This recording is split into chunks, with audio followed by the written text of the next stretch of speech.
I really enjoyed Under Wraps. It's nice that it has like so many familiar elements from the original, and yet you can see that it is fresh and updated. So I was wondering, when you are adapting a Disney classic such as this, what are you looking to keep most versus what is it that you want to make new? Tatiana, that's such a great question, is how do you adapt something faithfully and also make it fresh and new and its own? So I think that I love the first movie. I'm a big fan of it. I wanted to honor it and to bring it to a new generation. So that it would sit proudly side by side as a riff on it, the way someone might riff on a song or a play and do a new text, a new version of the same text. So I thought the most important thing was kids befriend a monster, and that our monster befriends them. And in the process, they solve a mystery, stop a criminal, and their friendships change and evolve along the way. So as long as I knew that we were going to keep that DNA, how we dressed up the icing on the cake, that was the cake, how we dressed up the icing, we could do it any number of ways. So the way in the first film, Harold's a wonderful fish out of water, where he goes to a hospital and he goes to a fast food restaurant and he's wandering around the town. We do a lot of those same things, but just differently. So he encounters a Roomba vacuum cleaner and an Alexa remote, and he doesn't know how to deal with any of modern technology. And then we had fun with him encountering a bus and suddenly being dragged around the city. So that was fun. For me, I thought Kubot was such a great character in the first film. He was a really wonderful, everyone's got that creepy neighbor, and their neighbor, the one they're a little afraid of. And right. He disappears in the first one, and they made a great choice for that movie of he fakes his own death and then comes back later. And I thought that was great, but I wanted to do something a little different just for my own sensibility, which was that let's make him a more active antagonist who's pursuing the kids. Who stole my mummy? How do I find them?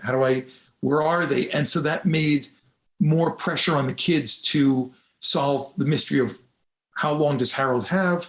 Why is he here? So it became a little more of a cat and mouse game. So that was helpful for me. Another one was you have to embrace what you have too. So our lead, Harold, is a fantastic dancer and choreographer. And so you really need to embrace the best parts of the actors you have. And so it was a real treat to take the carnival scene and say, we had written it, said, well, we got a great act. We got, Phil's ability. Let's make dance a big part of that sequence.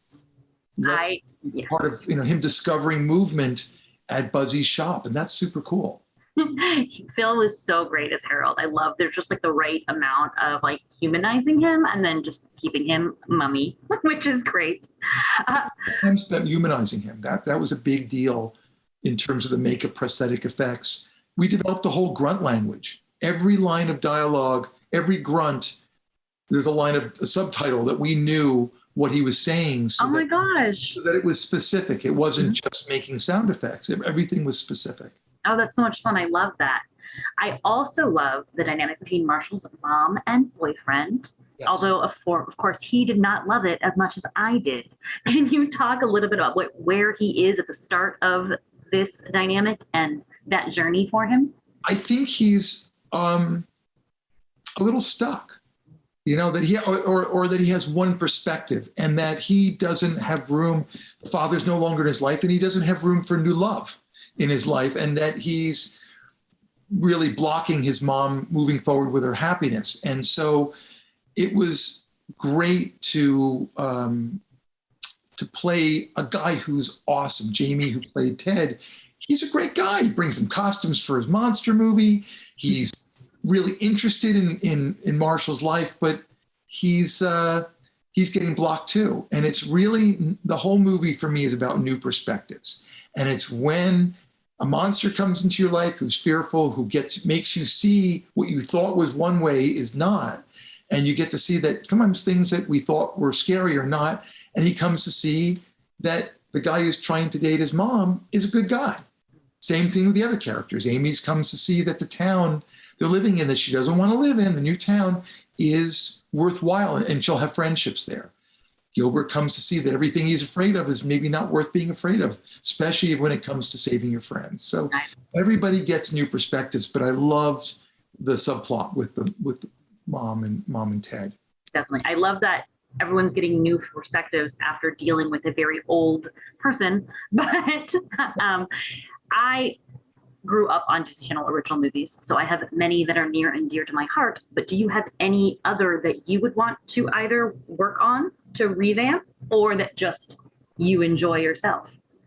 Listen, I love their library of films. I think they're magical in that they've taken people to magical kingdoms like The Descendants, or about becoming exceptional, like Brink or things like that. They have like the whole history of, or people have a robot for a best friend. So they've done everything on that channel to play with peak moments of growing up over wish fulfillment.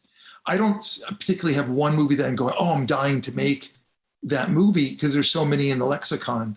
But this one definitely caught my fancy and took my heart, because I just love the mixture of comedy and horror together. I think it's a rare mixture, and it makes it a special Halloween film.